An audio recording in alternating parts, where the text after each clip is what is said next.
Empieza a grabar. Bien, empezamos entonces con la corrección de este global número 4. Vamos a resolver hasta la mitad hoy y después en la próxima clase de corrección van a continuar con la otra mitad. Bueno, como tienen en el cronograma. Comenzamos con la pregunta número 1. Dice, las células de las plantas son células eucariotas que contienen en su citoplasma diversas estructuras, cada una de ellas con funciones específicas.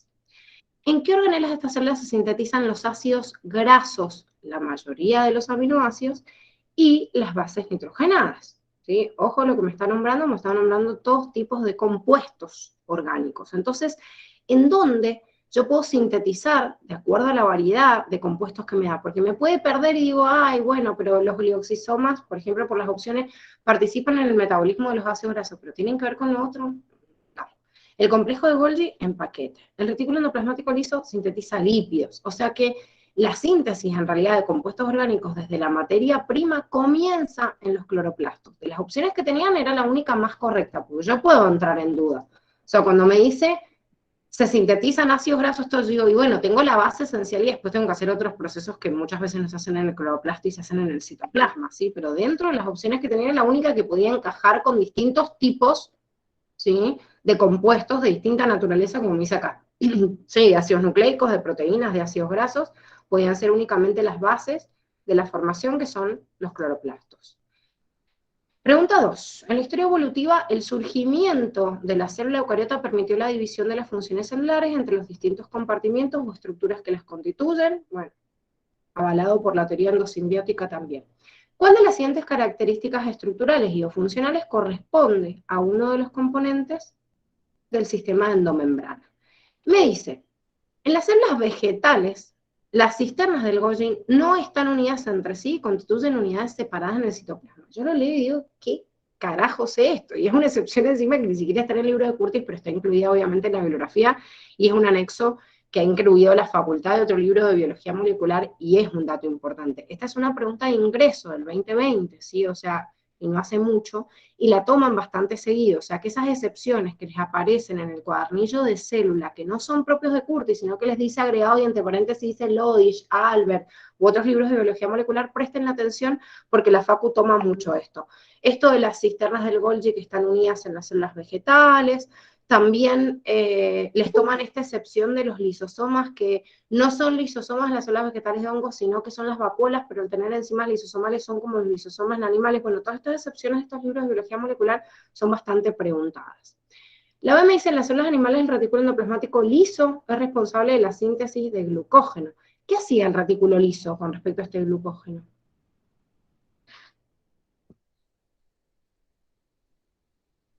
Lo hidrolizaba. Perdón, Juli. Hidrolizaba. Exactamente, o sea que si yo hago hidrólisis rompo y hago glucógenolisis, no glucógenogénesis, que sería sinónimo de síntesis, ¿sí? O sea que no es síntesis, sino degradación del mismo. En las células vegetales las vacuolas contienen enzimas que intervienen en el proceso de fotorrespiración.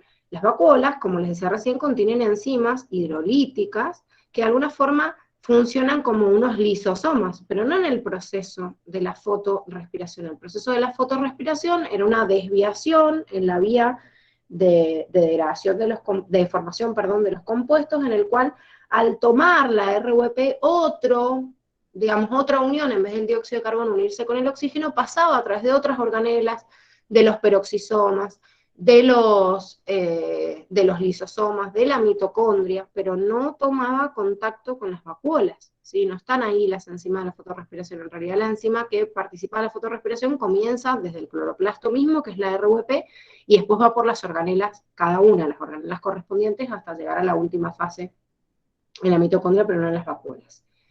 En las células animales, el complejo Golgi puede transformar ciertas sustancias hidrófobas en hidrosolubles, facilitando su eliminación del organismo. ¿Qué está mal de esta opción?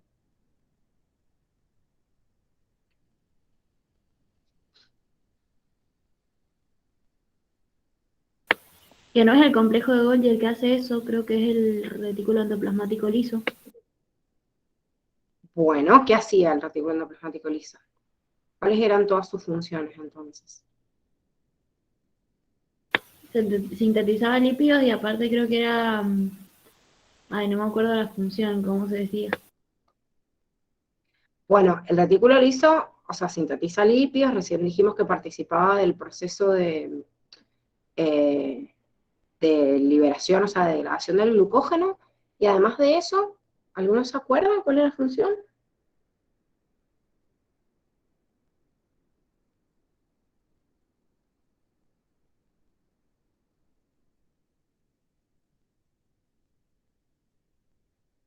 ¿Nadie participa en la... Desintoxicación celular, ¿puede ser? Perfecto, Juana, sí. Es la desintoxicación celular. De una forma distinta como la hace el peroxisoma, pero también ayuda a la desintoxicación. O sea que no es la transformación de sustancias hidrófobas en hidrosolubles. El complejo de Golgi lo que lleva a cabo, en realidad, es el proceso de agregado de azúcares, o sea, la glucosilación.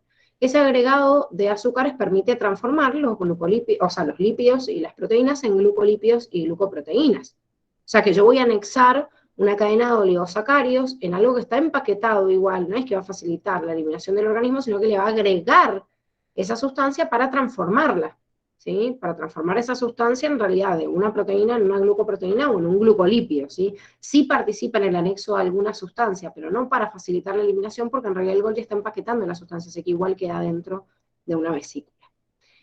La 3 me dice la cirrosis hepática, es una enfermedad muy frecuente. Bueno, me describe obviamente el daño en el hígado. Ya estoy hablando de cirrosis, estoy hablando de daño hepático y pueden fallar cualquiera de sus funciones. Y me dice que algunos de los síntomas de esta falencia hepática son ictericias, trastorno de la coagulación, edema generalizado, sensibilidad aumentada por las drogas. O sea, todo esto tiene que ver con funciones del hígado. Entonces, en base a estos síntomas, tengo que marcar la opción correcta sabiendo las fases del hígado. No es que yo tenga que saber qué es la cirrosis, sino sabiendo las funciones del hígado que hemos visto a lo largo de todas las unidades. Me dice, la ictericia se produce porque el hígado no puede excretar la bilirrubina indirecta proveniente de la hemocateresis de los glóbulos rojos. La ictericia se produce porque el hígado no puede conjugar la bilirrubina y transformarla en bilirrubina directa, no porque no puede excretar la bilirrubina indirecta. Si de hecho la ictericia es la bilirrubina indirecta acumulada en los tejidos, proveniente de los glóbulos rojos, nada más que el hígado no lo está conjugando. O sea, lo que está mal ahí no es que no excreta bilirrubina indirecta, sino directa, porque no la conjugó previamente porque está fallando el hígado. Los trastornos de la coagulación se producen porque el hígado sintetiza excesiva cantidad de factores de coagulación. No, los trastornos de coagulación son lo contrario. Si el hígado falla, no está sintetizando los factores que dependen de la síntesis hepática, entonces ante la disminución de los factores de coagulación falla obviamente el proceso. La sensibilidad aumentada a las drogas se produce porque el hígado no puede desintoxicar a la sangre de las mismas. Esto ya por el hecho de que el hígado es protagonista en la desintoxicación del organismo, porque tiene abundante retículo endoplasmático liso que lleva a cabo esta función que estábamos repasando, que es la desintoxicación celular, y bueno, tendría que ser bastante lógico, si elimina las sustancias que quedan de residuos, yo digo, ¿por qué tengo un aumento, digamos, un aumento a la droga? Y claro, porque la droga yo la meto, y rápidamente se metaboliza por el organismo, y el hígado es el principal desintoxicador. Si el hígado no está actuando, se acumula en el organismo, entonces, ¿qué hace? Aumenta la sensibilidad porque hay más drogas circulando durante más tiempo, ¿sí? Por eso esta es la opción correcta.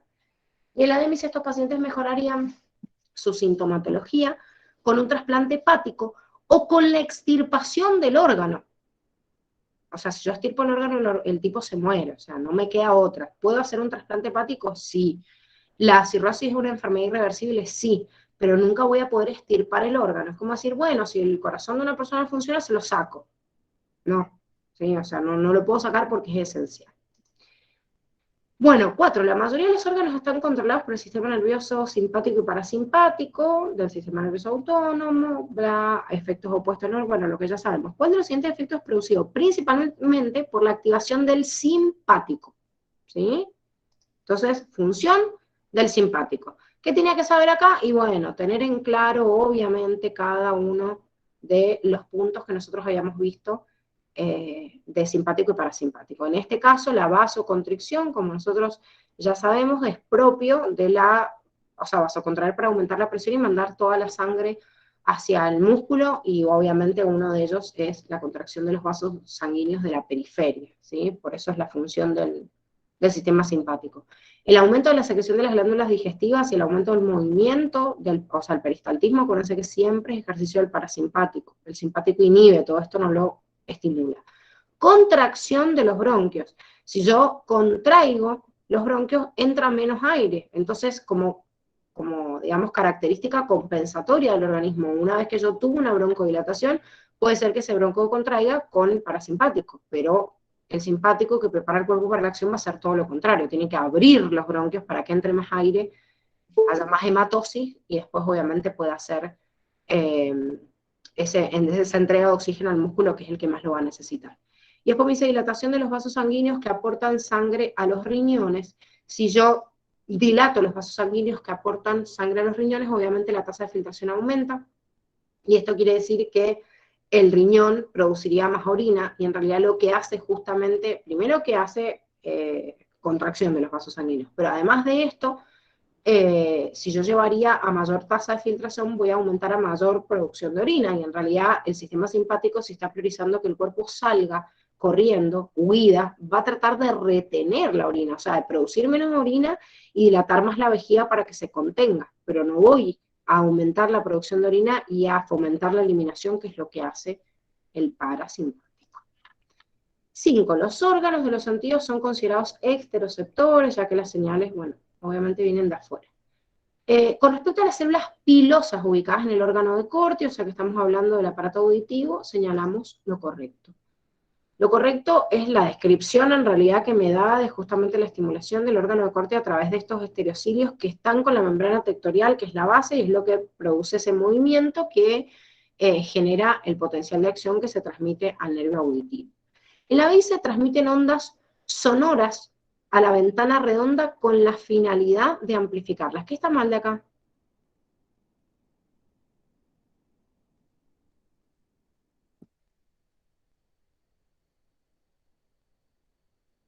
¿Quién amplifica las ondas sonoras? No lo hacen los huesecidos.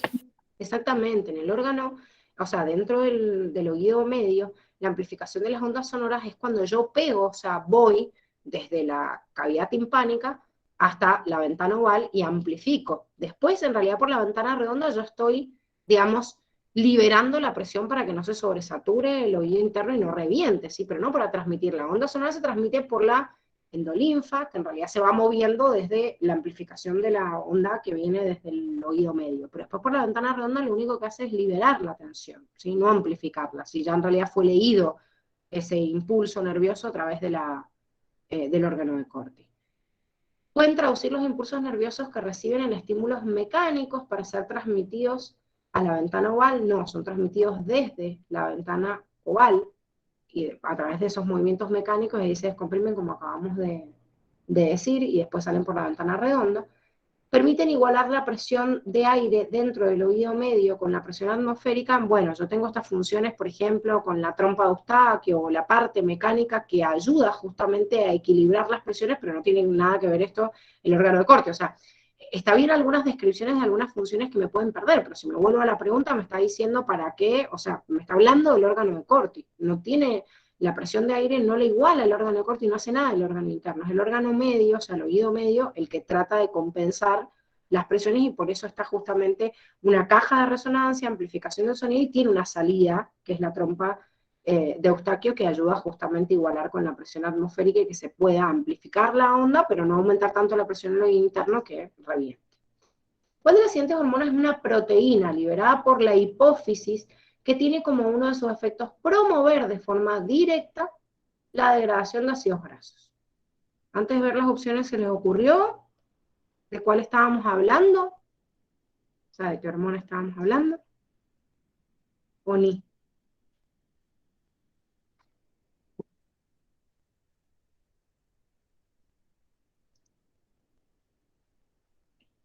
¿Se les había ocurrido o no? Yo no termino de entender bien por qué, o sea, eso de la degradación de los ácidos grasos de forma directa, no entiendo bien qué tiene que ver con la somatotrofía. Bueno, la degradación de los ácidos grasos es un proceso que se llama lipólisis, ¿sí?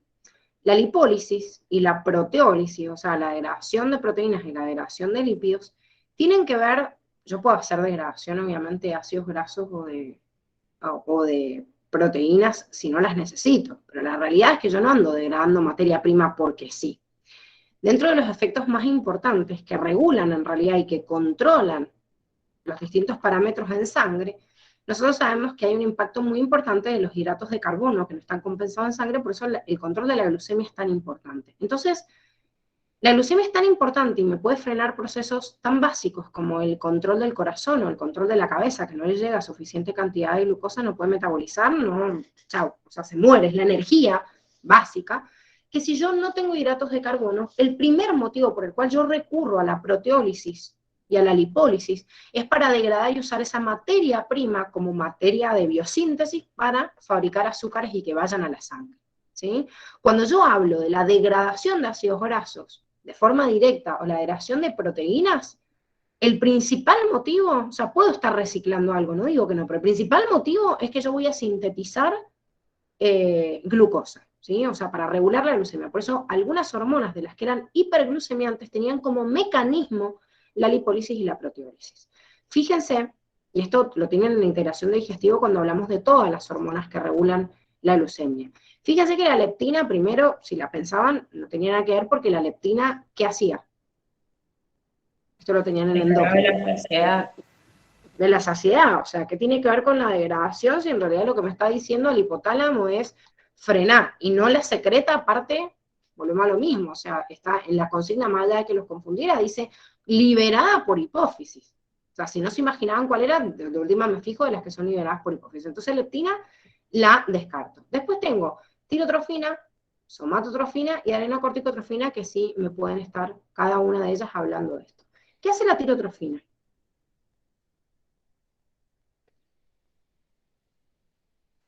Estimular la liberación de...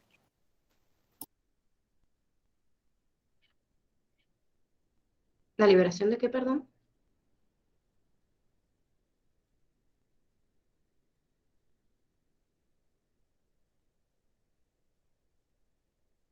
de T3 y T4. Bien, ¿y qué hace la T3 y T4? Regulan la tasa metabólica. Bien, o sea que aumentan la tasa metabólica. Quiere decir que aumentar la tasa metabólica tiene que ver con algún proceso de aumento de tasa metabólica. ¿Sí? Por ejemplo, demos un ejemplo de qué hace la T3 y T4.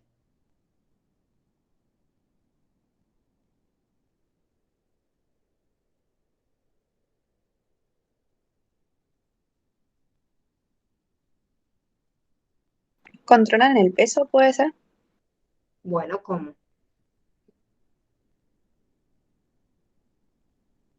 ¿Cómo estoy controlando el peso? Porque esto es importante, es lo que los podía perder en esta opción. Porque una persona, teníamos un caso de una persona que tenía, por ejemplo, hipertiroidismo, ¿por qué perdía peso?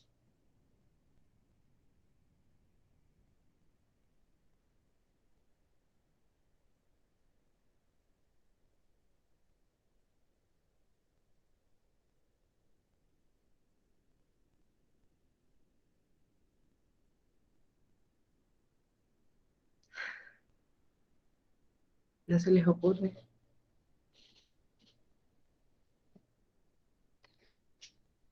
La tirotrofina es una hormona que, estimulando la T3 y la T4, que están en sangre, aumenta la tasa metabólica de los tejidos que tienen receptores. ¿Quién tiene receptores? Prácticamente todas las células tienen receptores para T3 y T4. Entonces, ¿yo qué hago en realidad?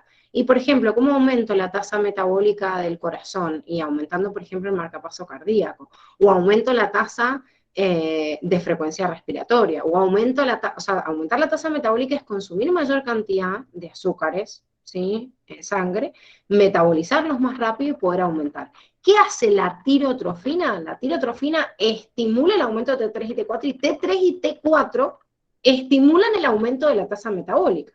Que ese aumento de la tasa metabólica lleve a consumo de mayor cantidad de azúcares y que después en consecuencia eso estimule la baja de la glucemia y que otra hormona diga, che, hay una hipoglucemia, voy a producir una hiperglucemia y voy a llevar una lipólisis, una proteólisis para compensarlo, es otra cosa, porque ese es el motivo de la pérdida de peso.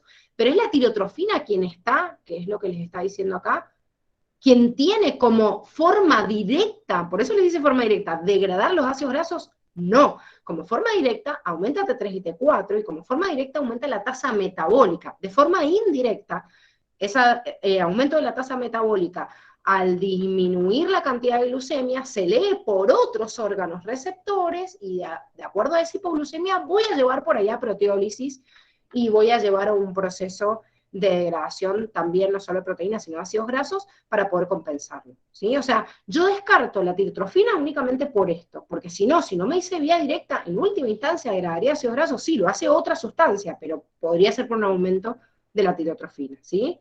O sea, la primera la descarto porque no es degradada directamente, no es liberada por hipófisis. Esta porque no es un efecto directo. Somatotrofina podría como efecto directo llevar a cabo el proceso de lipólisis, y la somatotrofina es una hormona de crecimiento. Esta hormona de crecimiento estimula el crecimiento óseo, pero, y es muy importante porque esto por ahí no estaba muy en claro en endocrino, pero sí en regulación de la glucemia, sabemos que la somatotrofina es una hormona hiperglucemiante. ¿Y cuál es el mecanismo hiperglucemiante de la somatotrofina?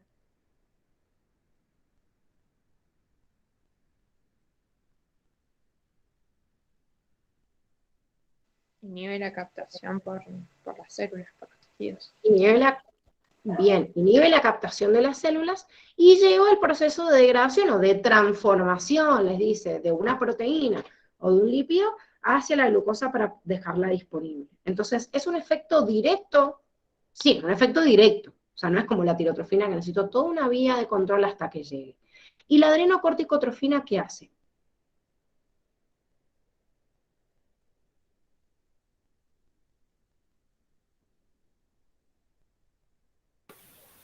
Estimula la liberación de cortisol.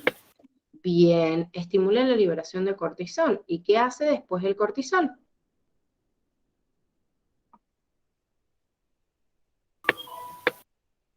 Gluconeogénesis, es hiperglucemiante. También es hiperglucemiante. Y si hago gluconeogénesis, ¿cuál es la función principal? Sintetizar glucosa. La formación de nueva glucosa.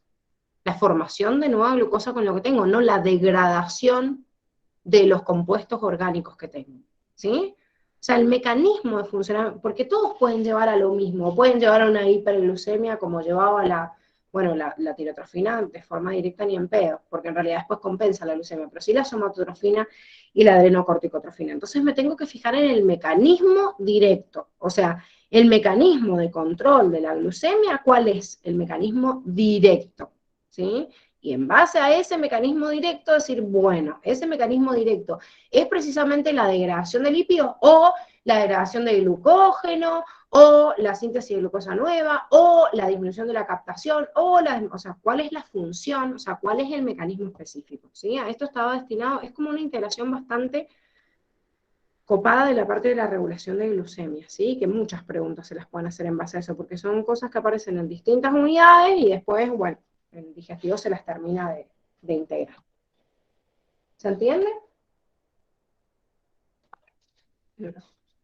Sí. ¿Sí? Bien.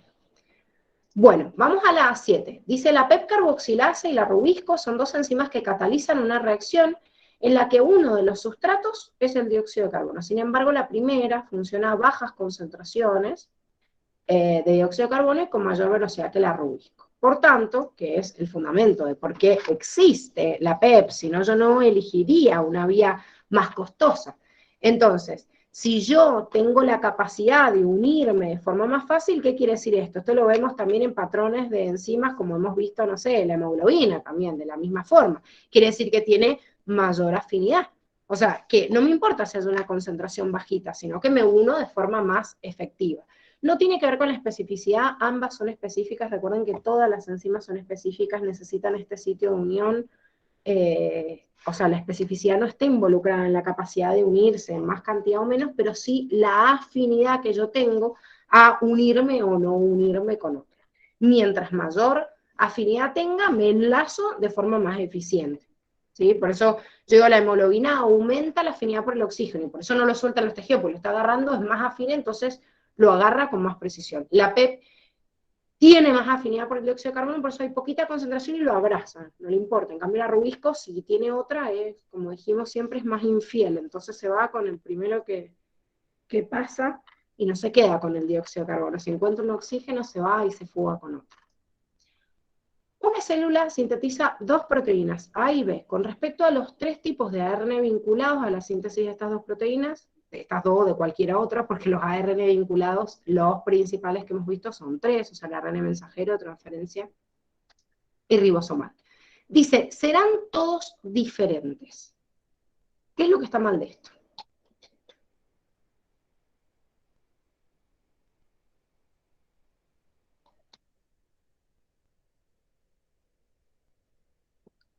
Que el ribosomal siempre es el mismo. Exactamente, los ribosomas están codificados por la misma información, es lo único que mantiene lógica, digamos, en la síntesis de cualquier proteína. El ARN mensajero siempre es distinto, porque cada proteína tiene el suyo.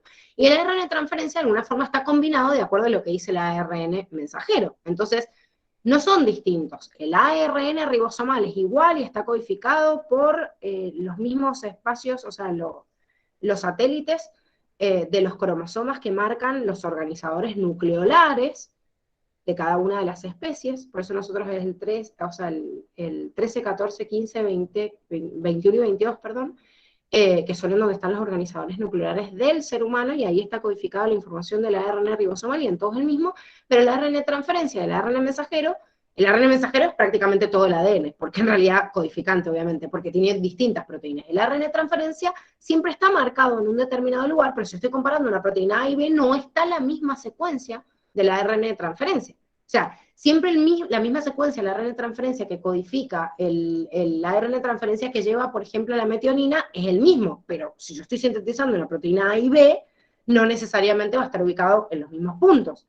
Quizás sí en el inicio, porque empieza con metionina, pero las metioninas que haya en el medio, o sea, pueden ser distintas la cantidad dependiendo del tipo de proteína del cual se trate, ¿sí? Entonces, por eso el ARN ribosomal es igual y los otros son los que miran de acuerdo al tipo de proteína que yo estoy sintetizando.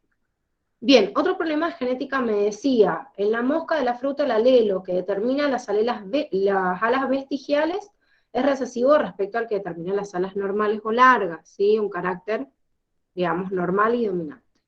En el mismo insecto, el color de ojos blancos es producido por un alelo recesivo, respecto del color rojo de los ojos, que es dominante. Hasta ahí, o sea, yo estoy viendo, digamos, o sea, la característica de dos genes distintos, y en realidad al principio no me dice nada, o sea que yo puedo cometer el error de ya empezar a hacer la cruza y mandarme un pedo porque me está hablando de dos genes, entonces digo, bueno, alelo dominante parece como una cruza de India normal. Pero me dice, si una hembra doble, homocigota, de ojos blancos y alas largas, se cruza con un macho de ojos rojos y alas largas, descendiente de otro de alas cortas, ¿cuál será la descendencia? Pero, si bien ya me planteó el problema y la duda, me dice, tenga en cuenta que el gen que determina el tipo de alas es de herencia independiente del sexo, pero que el gen que determina el color de ojos es ligado al cromosoma X. Entonces ya ahí lo planteo de una forma distinta porque ya ese gen lo tengo que condicionar a esa herencia ligada al sexo. Entonces, a las largas me dice que es independiente del sexo, tengo dos tipos de fenotipos distintos ante tres genotipos, ¿sí? Dominante o heterocigota, largas o normal, como me decía el problema, y vestigiales sería el recesivo, pero como el color de ojos es ligado al sexo, y me dice, y ojo con esto, me dice que rojo es dominante, y esta es la excepción que por ahí los puede confundir en la cruza que hicieron, dice, el color blanco es producido por un alelo recesivo, depende del rojo que es dominante, o sea, está ligado al X, pero me está diciendo cuál es dominante y cuál es recesivo, y esto es importante. Esto quiere decir que la hembra con dos rojos es rojo, que la hembra rojo y blanco, que sería el recesivo, es rojo. Ojo, no como hacemos una enfermedad ligada al X y que la mujer es portadora, no, porque me está diciendo que el rojo es dominante. Entonces, es como que acá tomaría como el blanco, es decir, bueno, se expresa con uno u otro, o sea, no es como una enfermedad que es recesiva, es un color de ojos y me está diciendo que el rojo es dominante. Lo ligo al X, pero si tengo dos rojos, rojo, si tengo un rojo, es rojo, porque es dominante, y si tengo los dos blancos es recesivo. Y en los machos, obviamente, como hay uno solo, no me importa quién es dominante y quién es recesivo, porque si dice rojo, rojo, si dice blanco, es blanco. Bien, me dice el problema que yo hago una cruza de una hembra doble homocigota de ojos blancos y alas largas. Fíjense, hembra, ¿sí? Ojos blancos y alas largas. ¿Por qué lo pongo así? Porque me dice el problema que es un doble homocigota. Si no, no sabría cómo ponerlo. Y es homocigota, o sea, no tengo duda qué tipo de homocigosis es. Porque no me dice si es recesivo o dominante, pero si me dice ojos blancos, es obvio que para esta, como es homocigosis, para este es recesivo. En cambio, como me dice alas largas, y bueno, para este es un homocigota dominante. Homocigota recesivo, homocigota dominante, no importa, es homocigota para los caracteres que me está diciendo. Y tengo una sola posibilidad. Y me dice que se cruza con un macho de alas largas. Y yo digo, alas largas tiene dos genotipos. Y ojos rojos. ¿Se cruza con un macho? Sí, y alas largas. Pero me dice descendiente de otro de alas cortas. Entonces ya cuando me da esto de descendiente de alas cortas, digo, a ver, si el macho tiene ojos rojos, obviamente tiene un solo alelo ligado al X y es rojo. Pero si me dice alas largas, yo digo, pero puede ser homocigota dominante o heterocigota. ¿Por qué sé que es heterocigota? Y porque me dice que es hijo de un progenitor que sí tenía alas cortas. Entonces, obviamente, que el padre era homocigota recesivo y obviamente le pasó uno de esos recesivos y por eso es heterocigota. ¿Hasta acá vamos bien? ¿O ya alguno se me perdió?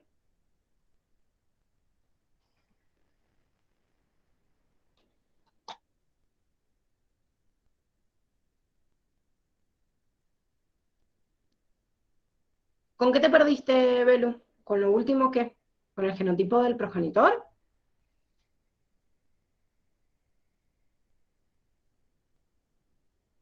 Bien.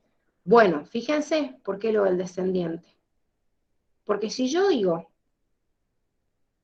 que un macho tiene alas largas, yo sé que su alelo es este, pero el otro no lo sé. Puede ser esto o puede ser esto, ¿sí? Pero este macho, que es el que estoy cruzando acá, viene de dos progenitores, de un papá y de una mamá. Me dice que su padre, no importa su padre o su madre, porque esta no está ligada al X, pero que uno de sus progenitores tenía alas vestigiales. Eso quiere decir que uno de sus progenitores, me salió horrible la... Bueno, es homocigota recesivo. Entonces, la formación de este individuo, que es el que yo estoy cruzando acá, es como que de la cruza que yo voy a hacer sería como el abuelo, no importa, si tiene alas cortas, este individuo cuando forme sus gametas, todas sus gametas van a tener recesivo, o sea que sí o sí a una de estas se la va a pasar. Entonces, no tengo duda que si bien tenía alas largas, es heterocigota porque no puede ser un macho de alas largas, ni si su progenitor es de alas vestigiales, ser homocigota dominante. Porque si es homocigota dominante, ¿quién le pasó el otro? El otro alelo dominante. ¿Se entiende?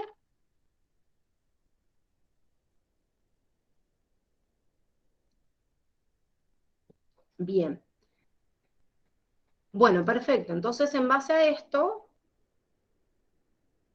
vamos ahora a la cruza, ¿sí? Tengo una hembra, entonces, que forma todas gametas iguales, por eso está simplificado en el cuadro, pero lo podían hacer con 16, no había ningún problema. Sin embargo, en el macho hay 4 gametas distintas. Puede ser la X con el rojo, obviamente, como hemos visto, con el dominante para, o sea, de acá, ¿sí? Lo hacemos primera con la tercera, primera con la cuarta, segunda con la tercera, segunda con la cuarta.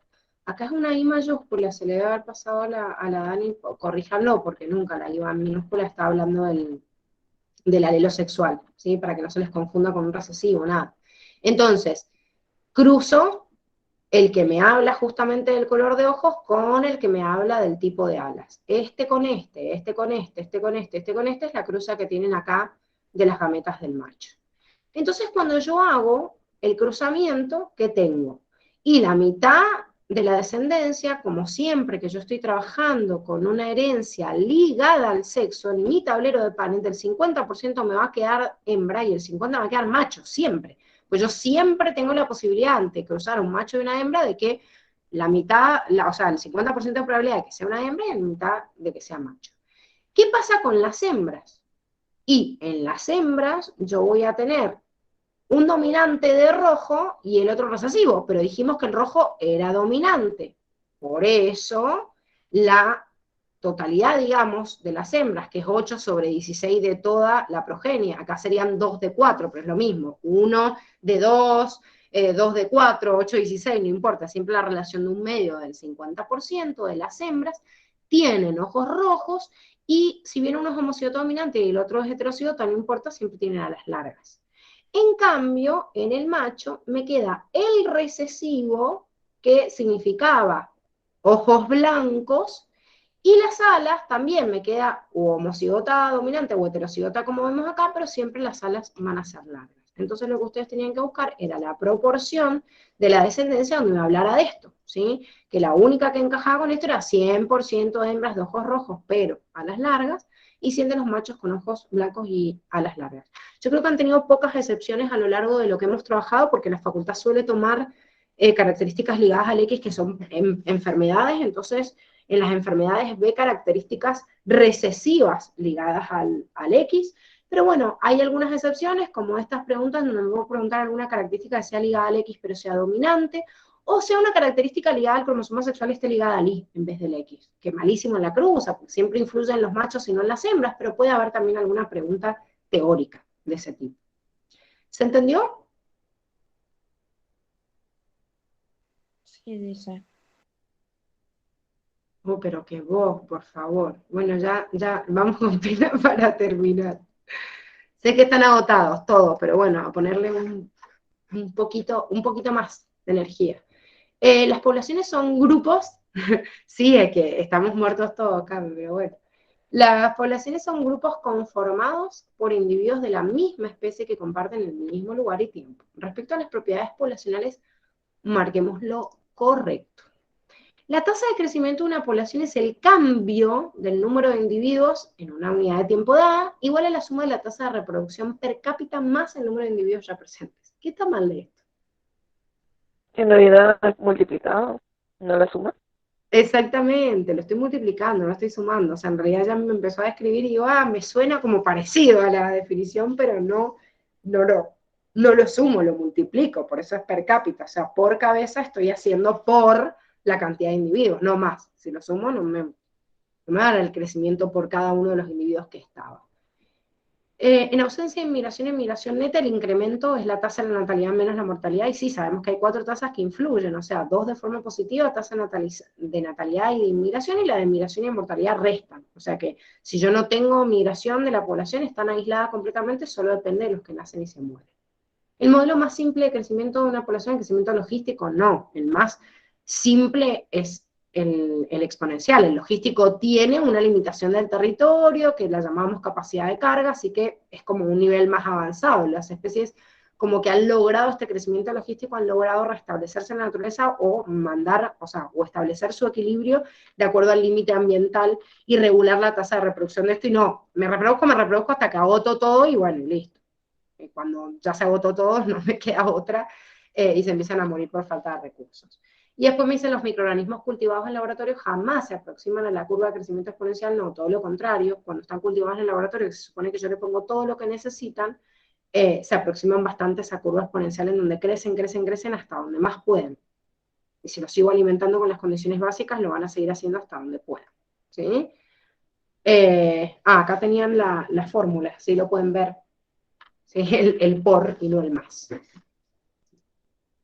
Y acá tienen la gráfica bastante representativa, no se lo olviden, por favor, que esto es importante para comparar. Fíjense que hay un crecimiento de los dos que es igual entre el crecimiento exponencial y el crecimiento logístico, pero después esta curva se achata, y por eso una curva en forma de S y no de J en el crecimiento logístico, porque el ambiente me lo limita.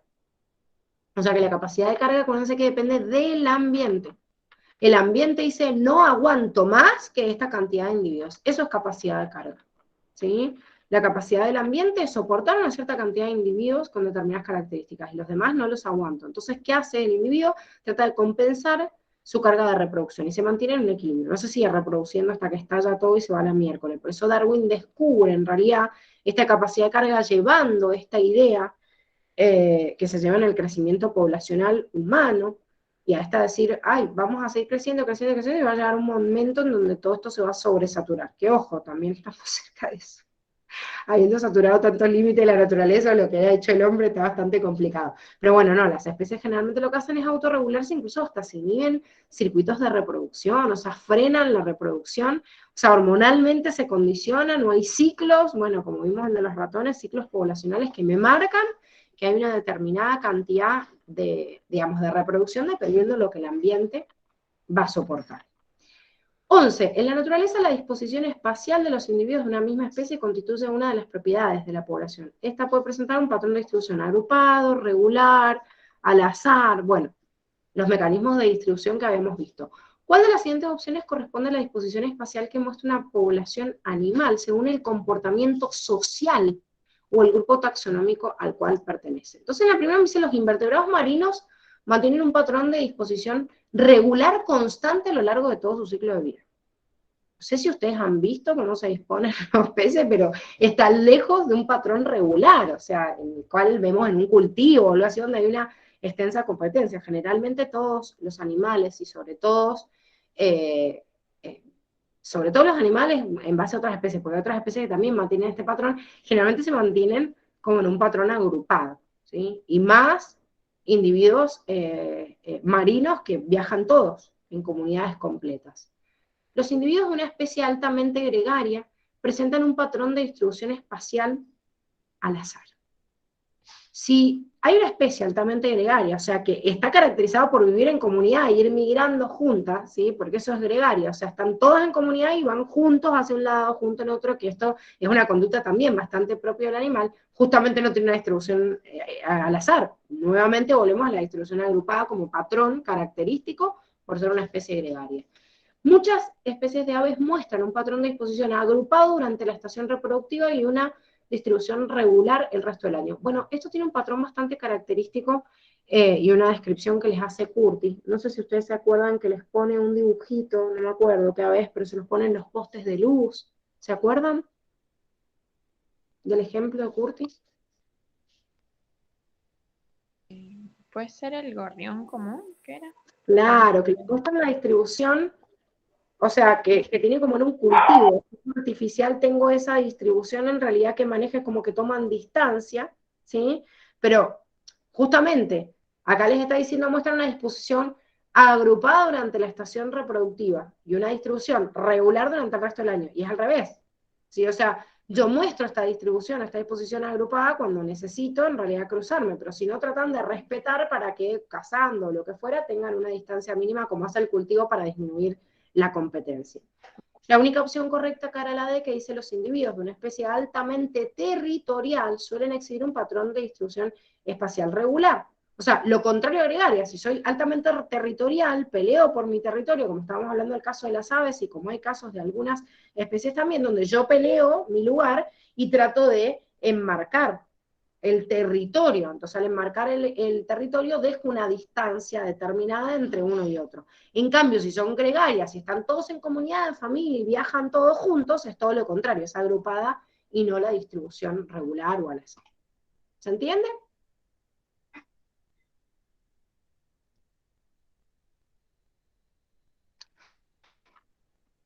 ¿Sí? Bien. Bueno, acá tenían los ejemplos, ¿sí? Que les da Curtis y que los hemos puesto en el apunte.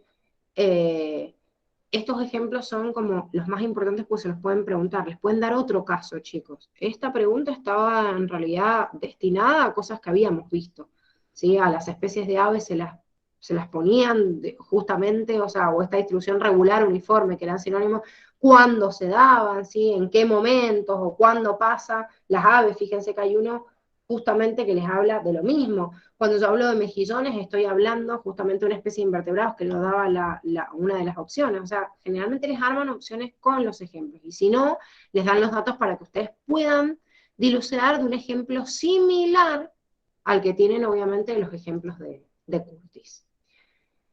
La secuencia de aminoácidos en la cadena polipeptídica determina el carácter biológico de la molécula proteica. De acuerdo a estas importantes moléculas, podemos decir que, me dice la secuencia de aminoácidos porque es la estructura primaria, ¿sí? Lama dice, los polipéptidos son polímeros de aminoácidos unidos por enlaces peptídicos, donde el grupo amino de un aminoácido se une con el grupo carboxilo de su aminoácido. Sí, es como se forma justamente la cadena y la estructura primaria. Cuando dos o más polipéptidos actúan de forma recíproca, forman una estructura proteica secundaria. ¿Cuándo pasaba esto? Cuando dos o más polipéptidos se agrupan. ¿Qué estructura estoy hablando acá? Cuaternaria. Perfecto, cuaternaria, o sea, la conformación de una única cadena llega hasta la estructura terciaria, por eso hay proteínas que llegan solo hasta la estructura terciaria. Ya cuando asocio más de una cadena polipeptídica, como pasa por ejemplo en la hemoglobina, estoy hablando de una estructura cuaternaria, y donde suenen más de una cadena. Eso es estructura cuaternaria, y también puede ser compleja como en la hemoglobina, que le estoy sumando también un compuesto externo, o sea, inorgánico, como puede ser el hierro. ¿Y qué pasa? En otras proteínas también, metaloproteínas que unen justamente elementos metálicos a la estructura cuaternaria. Los puentes de hidrógeno entre los grupos amino y carboxilo tienden a plegar la cadena en una estructura terciaria repetida con la forma de hélice alfa. Bueno, esto aparecía en otra de las opciones, si se acuerdan que habíamos hablado de la estructura secundaria que tenía hélice alfa y lámina plegada beta. En la otra opción les decía la secundaria y les hablaba de la estructura globular o filial que tenía terciaria. Bueno, en cualquiera de los dos están invertidas.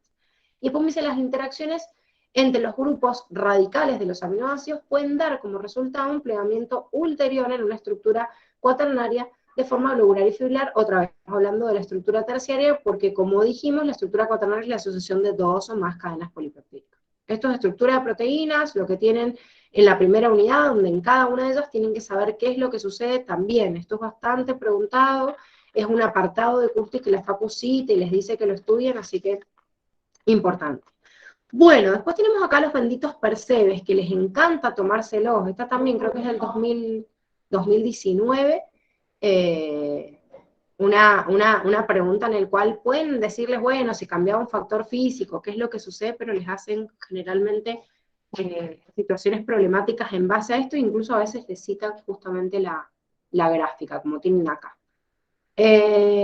Dice, teniendo en cuenta que los límites superiores del área de semivalanos están determinados por los factores físicos, como la desecación, dice, ¿cuál es el motivo por el cual los individuos adultos viven por encima de esta área? ¿Sí? O sea, es más, tienen el dibujito de ayuda. Se los hemos puesto porque en realidad la facultad cuando les toma por ahí esto, por ahí son buenos y les ponen el dibujito como en este caso.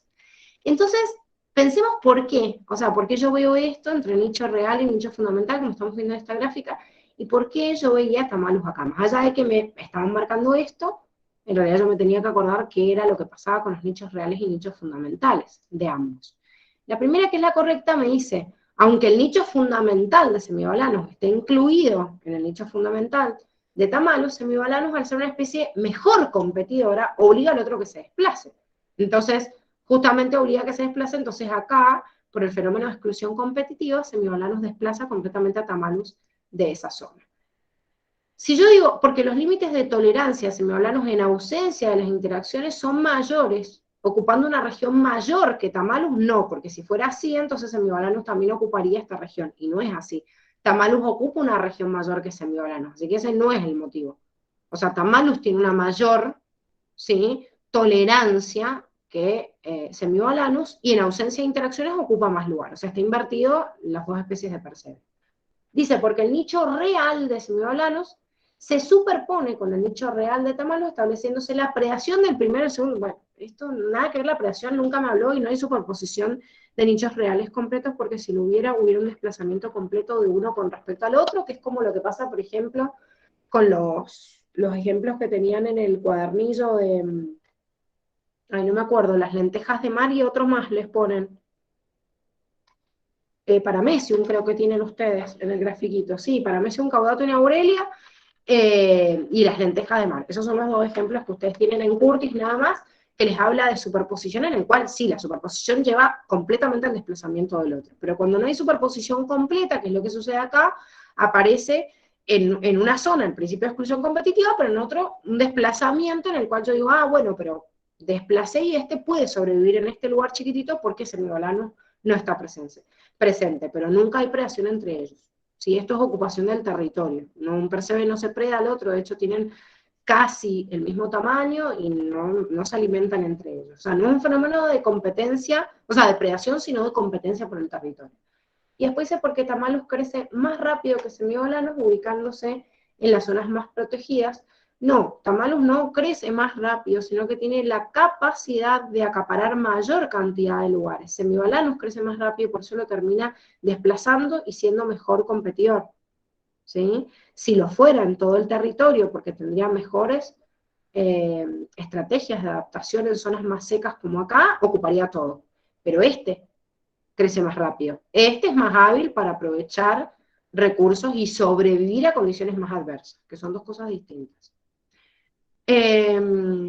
Bueno, la 14 dice, los MAR impiden el flujo génico entre poblaciones pertenecientes a especies diferentes. Algunos tienen que ver con restricciones que impiden la formación del cigoto y otras que actúan incluso cuando se produjeron apareamientos interespecíficos y o se forman cigotos híbridos. Con respecto a ello, podemos decir que, bueno, para los que no se guiaron con la respuesta, mares son las siglas que se usan biológicamente y se han utilizado así, por eso se los pusimos a propósito, pero son mecanismos de aislamiento reproductivo. Yo creo que si leyeron los MAR no sabía qué carajo eran, pero después de leer las preguntas medio como que se guiaron de qué estábamos hablando. Dice, si hay especies que se cruzan entre sí, como es el caso del rábano común y la col, el híbrido tiene un genoma incompatible al momento de la meiosis, lo cual manifiesta un ejemplo de esterilidad cromosómica, o sea, un mecanismo que me está hablando posigótico. Esta está correcta de acuerdo a los ejemplos que tenían. ¿Qué es lo que está mal de B?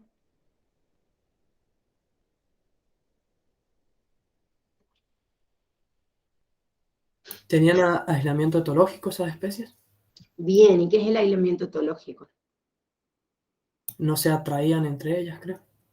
Están como en el mismo lugar. Acuérdense que el aislamiento etológico, etología significa estudio del comportamiento, entonces tiene un comportamiento distinto y al haber un comportamiento distinto están en el mismo hábitat, pero en realidad justamente no, como que no se atraen unas con las otras en el proceso de la reproducción, ¿sí? Entonces dice, presentan un mecanismo de aislamiento en el hábitat. No, en el hábitat no, están en el mismo hábitat. El aislamiento, el tipo de aislamiento es etológico, eso es lo que está mal de esa opción. En la C,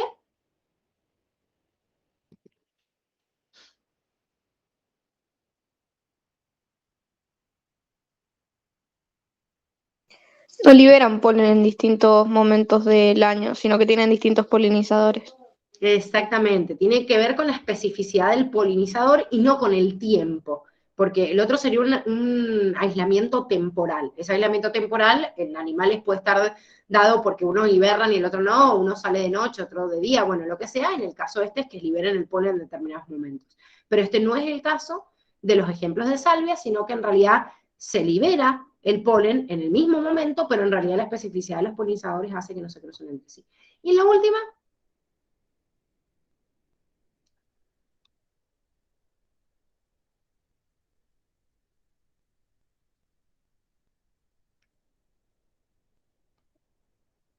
Que ese no sería un aislamiento posigótico. ¿por qué?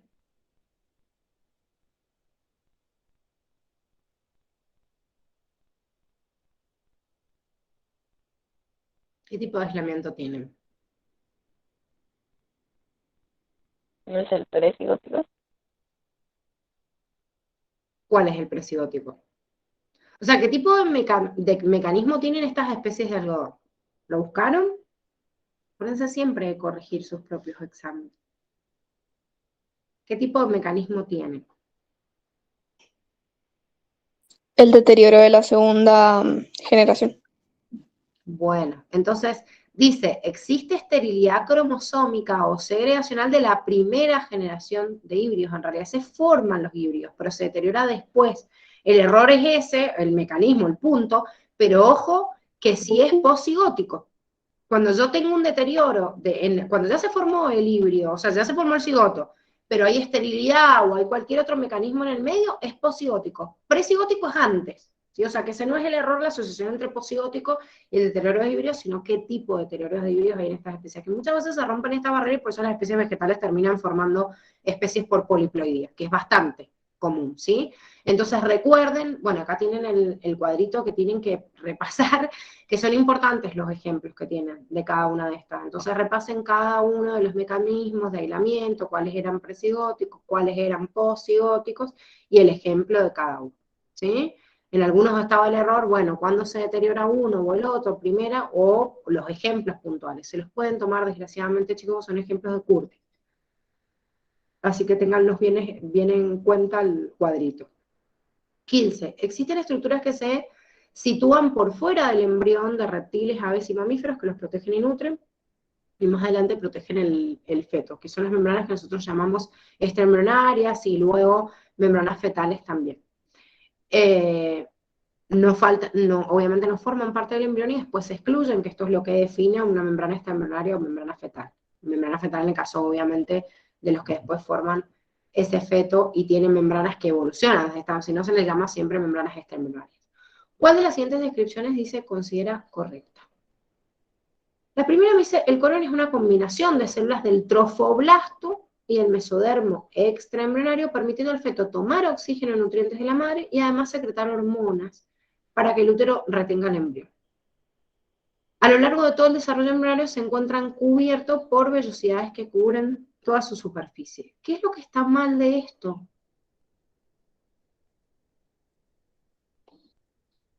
Que después pierde vellosidades y las tiene solamente en una parte, puede ser. Exactamente, o sea, lo único que está mal en la última parte que me dice se encuentra cubierto por vellosidades durante toda. No, durante la formación primaria tiene vellosidades, pero después las pierde y se queda armado, por eso la placenta queda como un disquito y después no envuelve todo el embrión como lo envuelve al principio el corión a toda su totalidad.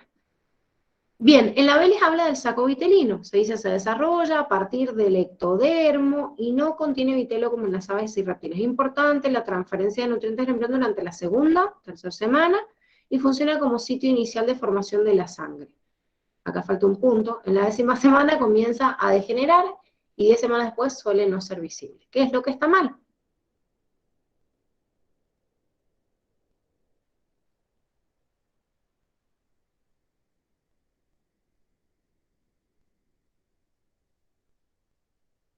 ¿Quién originaba el saco vitelino?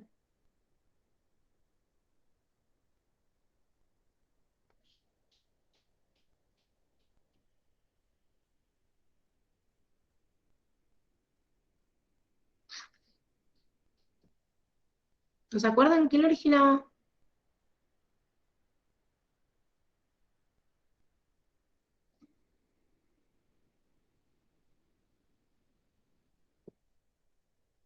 El saco vitelino era la formación o la capita.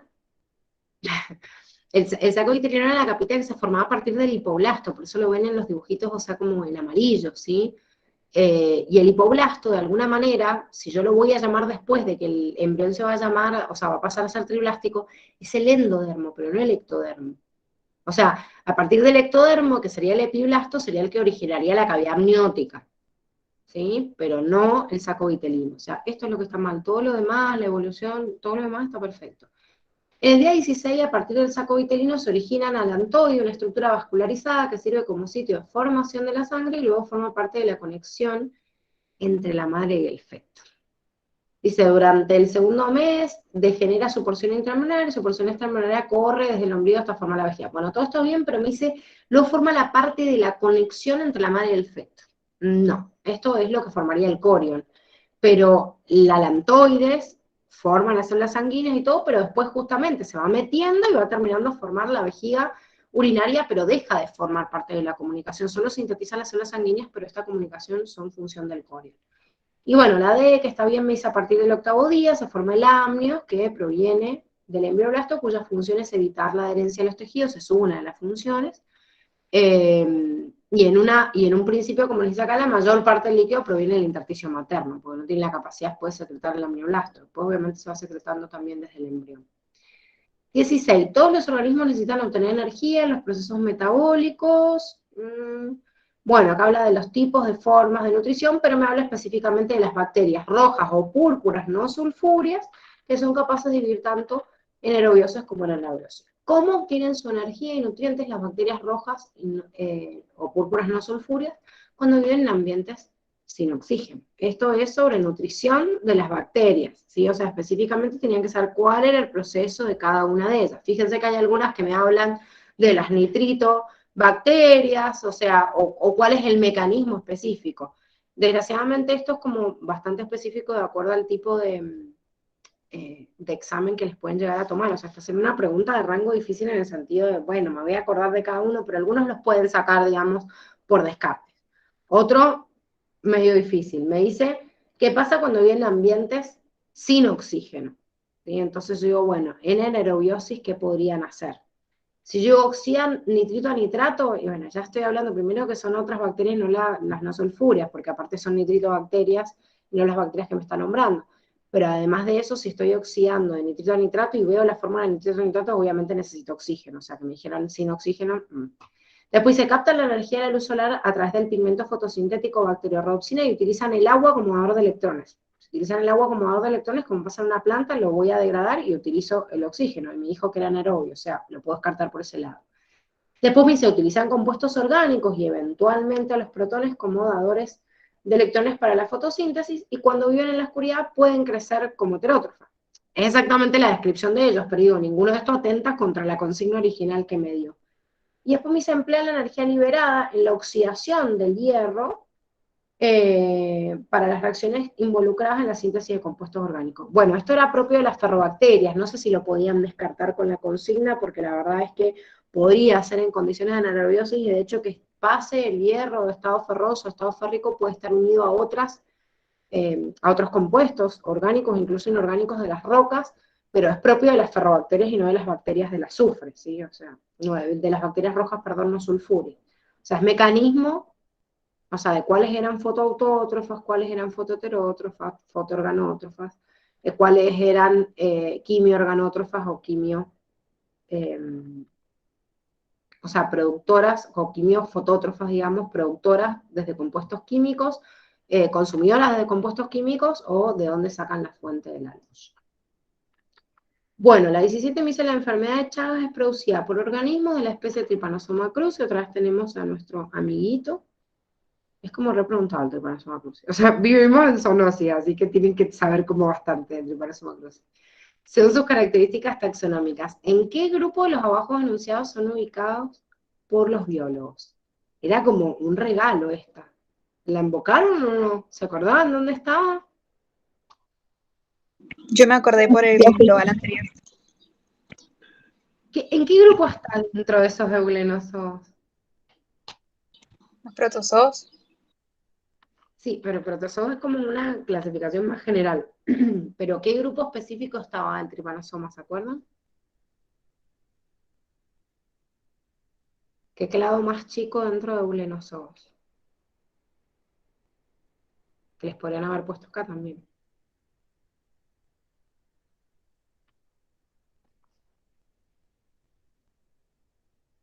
Cinetoplastios. Perfecto, Juli, cinetoplastios. Acuérdense que dentro de los eugenosos como que entraban todo el grupito donde estaba la eulena, y que ese contenido, si bien estaba en el cuadrito general, no entra, pero después tienen los cinetoplastios, en los cuales sí son importantes los que les han puesto como patógenos representativos para el hombre, ¿sí? Entonces, eugenosos es el clado más grande, pero también les podrían haber puesto cinetoplastios, ¿sí? Pero no son los que tienen diplomonas y parabacterios, acuérdense, son los primeros, que son heterótrofos. Profe, para estudiar eso podríamos ver, o sea, el archivo que usted mandó, que había uno que decía hormonas, otro que decía patógenos, y habían creo que uno o dos más.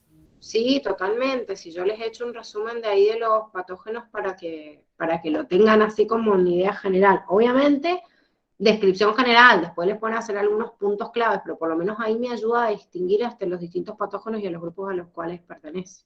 Sí, Luli, para eso lo tenía en el resumen. No están todos los patógenos. Bueno, 18. Bueno, acá me habla de todo, un cuadro, no tengo ni ganas de leerlo. Pero bueno, ya todos lo leyeron ya veo esta consigna y se quieren matar en el examen. Encima cuando llegan a esta altura, digamos, del examen, digo, ¿por qué tan largo? Bueno, pero ¿qué dedujeron de toda esta principal consigna? ¿De qué me estaba hablando?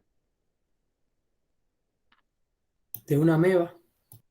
Bien, o sea, de la presencia en realidad de una ameba Bien, Emma, bueno, algunos por ahí lo dejan para el principio para leerlo rápido y otros, bueno, si llego a leerlo bien, porque no era difícil, pero bueno, cansa por ahí la lectura dependiendo cuándo lo estén leyendo, como por ejemplo ahora que llevamos toda la mañana de repasar, es como, oh, ¿por qué una pregunta tan larga? Bueno, una ameba entamoeba histolítica, me dice que los resultados fueron positivos para entamoeba histolítica, o sea que estoy hablando de que hay presencia, es más, me dice en serología, ELISA, o IgG, quiere decir que tengo anticuerpos para entamoeba histolítica que ya se generaron, y el PCR también, acuérdense que el PCR detecta, como ya sabemos que es la reacción en cadena de la polimerasa, detecta específicamente el material genético, entonces quiere decir que hay presencia también. Bueno, entonces veamos, en base a estos resultados, con toda la sintomatología que me dio que podría haber sido inespecífica o de otro tipo de organismo. Pero fíjense a ver con las consignas y de acuerdo a las patologías, ¿qué es lo que yo puedo descartar? Primero, ¿la marcaron bien? ¿Está mal? ¿Les costó? Yo la marqué bien, pero la dejé para el final porque era re larga. Bien. Creo que la dejo para el final. ¿Los demás? Bueno, a ver. No sé quién iba a hablar. Yo había descartado la A y la B y me había quedado con la C y la D y la marqué mal al final. Bueno, a ver, ¿por qué la A? ¿Por qué está mal la A? Yo pensaba por lo que decía que no tiene cubierta ni pared celular. Me Ojo, pareció pero raro, no sé por qué. no tiene cubierta y pared. Las amebas no tienen cubierta y pared justamente. Entonces, si no tienen cubierta ni pared y se mueven por pseudópodos, van a Ah, tener una claro, porque decía que tenía una forma definida, entonces dije, va, sí, me está totalmente, hablando de claro. otra cosa la pregunta, la opción. Exactamente, las amebas se movían así por pseudópodos, entonces todo el tiempo tienen como una forma irregular, o sea, como van a tener una forma definida si se mueven justamente por pseudópodos, es como que se contradice. La segunda, ¿por qué la descarto?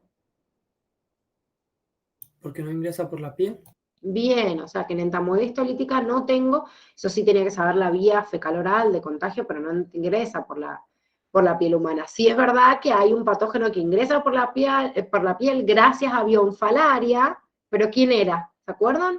¿Quién ingresaba por la piel gracias a los caracoles de bionfalaria?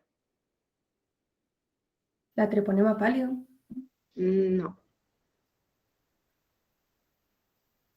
No, Treponema pallidum es que la bacteria que puse es sífilis.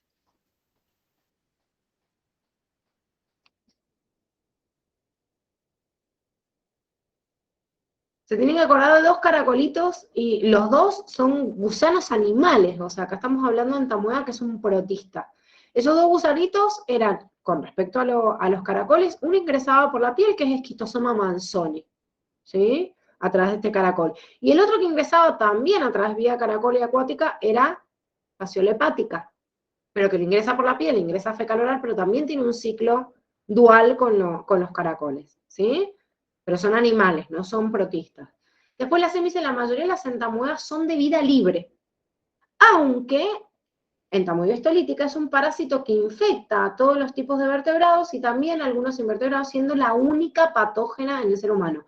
Está claro en el cuadernillo que les dice que hay 6, creo que 6 les marca Curti, porque en realidad hay más, de tipos de entamoebas histolíticas que son patógenas para el ser humano, no solo una, y que la mayoría de las entamoebas no son de vía libre, la mayoría de las amebas son de vía libre, pero entamoeba es un género en donde la mayoría son patógenas, o sea que hay un juego ahí de palabras que por ahí se los mezclaban, y justamente si bien la mayoría de las amebas son de vía libre, en el caso de entamoeba la mayoría son patógenos, y en el caso de nosotros no existe una sola, ¿sí? Por eso estaba mal esta.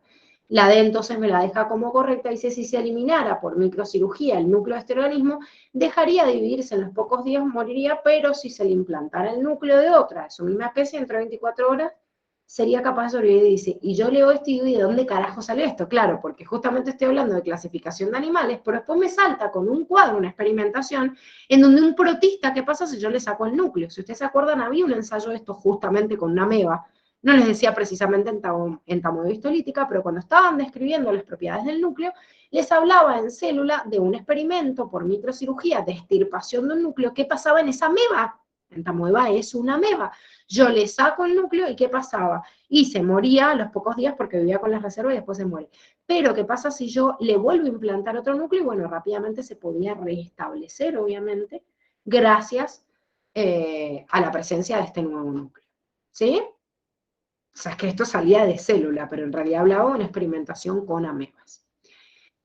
19. Las miofibrillas de las fibras musculares están organizadas en unidades llamadas sarcómeros, bueno, bla, bla, bla, y les dice, teniendo en cuenta los filamentos finos y gruesos, ¿qué es correcto de acuerdo a esos miofibrillas?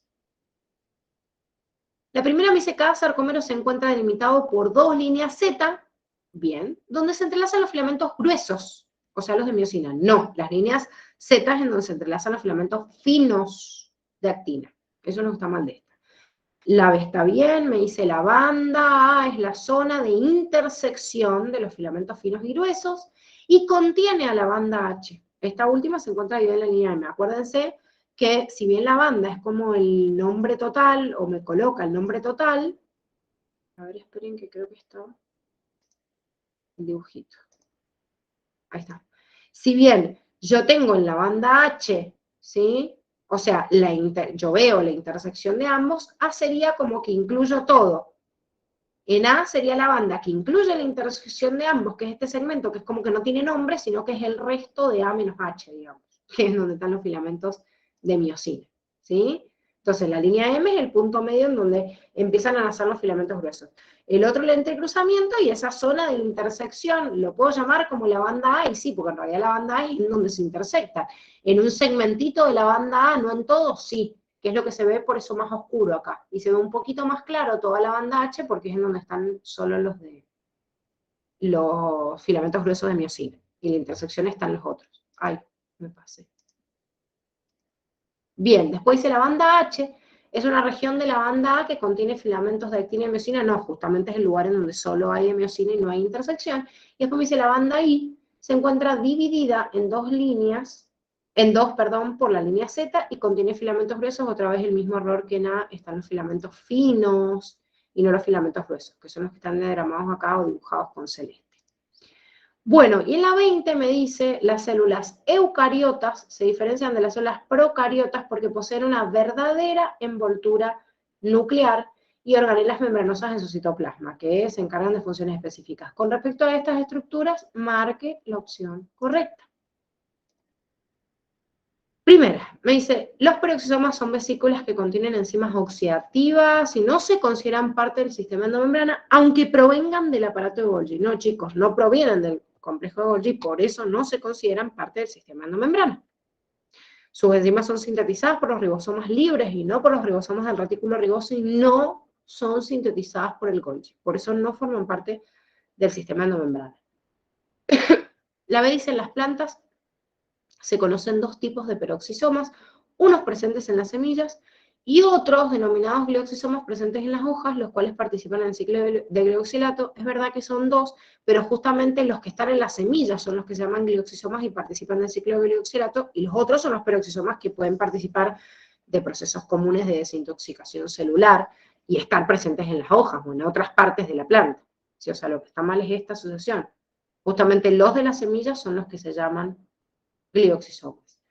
Los lisosomas son vesículas que contienen enzimas hidrolíticas, pero no destruyen la membrana porque tienen proteínas, como les dice acá, que tienen una alta glucosilación y los protege de la acción hidrolítica. Esta alta glucosilación lo que hace es combinarse y tratar de neutralizar en realidad al pH interior, entonces uno de los mecanismos para formar como una barrera protectora en el interior y que no se autodigiere, como la barrera que a nivel órgano y no organela, pero que forma el estómago también para no autodigerirse.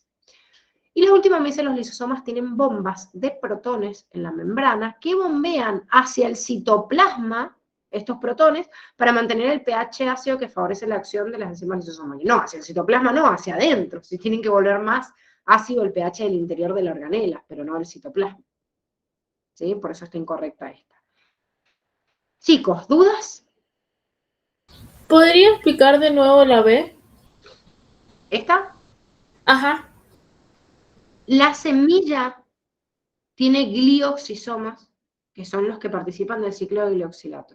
O sea, los peroxisomas eran peroxisomas porque se encargaban de la desintoxicación celular y participaban en la degradación a través de la peroxidasa, que en realidad primero hay otras enzimas que actúan como la catalasa, que me degradan compuestos, liberan peroxisoma, y ese peroxisoma es después atacado por la peroxidasa. ¿Para qué? Para sacar sustancias tóxicas y desintoxicar a la célula. Eso pasa en todos los organismos que tienen peroxisomas, y en las plantas también incluidas, en su raíz, en parte del tallo, de las hojas, de todo. Pero la excepción es que había un tipo específico de peroxisoma que se llama glioxisoma y que está en la semilla de la planta. Y ese glioxisoma, si bien hace un proceso metabólico parecido, no tiene que desintoxicar nada porque la semilla es el embrión de la planta, todavía ni produce desechos, sino que participa en un proceso de degradación de los triglicéridos para obtener las reservas de esos triglicéridos, que se llama ciclo del glioxilato, y de ahí viene el nombre de glioxisoma. ¿Se entiende? Sí, gracias. No, nada. Bueno, muchachos, fíjense bien en el cronograma, creo que ustedes mañana, no me acuerdo si yo, creo que vuelvo a tener con ustedes el viernes para terminar esto, si no me equivoco. Bueno, si no, fíjense en el cronograma. Sí, yo también creo que sí. Mañana tienen que rendir los otros dos, que van en la presencialidad están con la Dani, así que nos volvemos a reencontrar el viernes, continuamos con este, y bueno, y con el siguiente, que es el que van a rendir mañana. Así que éxitos, a ponerle pilas. Yo sé que cuesta rendir esta secuencia de 2, pero váyanse preparados mentalmente.